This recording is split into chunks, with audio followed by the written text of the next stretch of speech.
J'ai une chance incroyable de recevoir des films d'auteur, des comédies, des drames, des films d'action, mais et quelle chance de ne pas m'être fait encore formater ou enfermé dans quelque chose.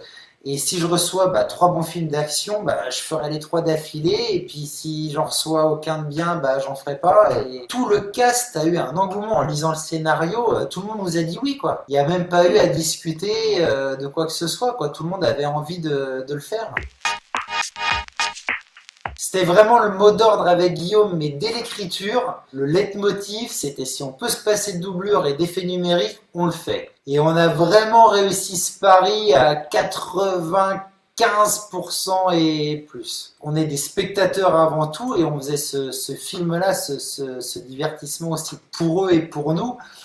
Et c'était une évidence pour nous que le fait de se passer d'effets numériques où on en est bombardé constamment depuis une bonne dizaine d'années, voire plus, là en fait de pas chercher si c'est vrai, si c'est pas vrai, parce qu'en fait on n'a pas de doute, quoi. On sait que je suis dans la voiture, on sait quand il y a le feu, je suis en feu, et puis on sait que quand ça pète, ça pète, et puis ça passe ou ça casse, quoi.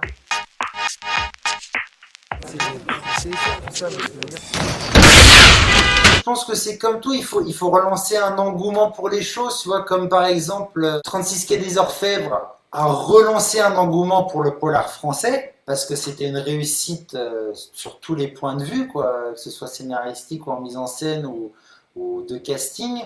Donc ça a quand même donné un énorme élan à relancer le polar en France.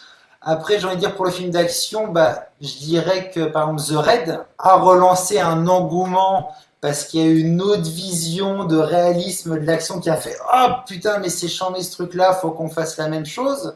Et c'est souvent aussi ça le problème, c'est de vouloir faire la même chose. Déjà tu l'as fait moins bien, tu te mets un couteau dans le dos, quoi. Faut être constamment un peu dans cette innovation ou dans le non déjà vu, même si ça devient très compliqué de nos jours.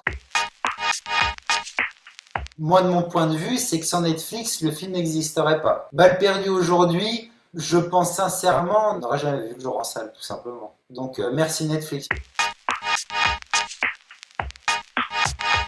Moi, je suis chaud, Guillaume, il est chaud, les comédiens, ils sont chauds. Il suffit plus que le public de Netflix soit chaud, et je pense que sur un malentendu, il y aurait peut-être moyen. Nous, en tout cas, on est vraiment chaud patate.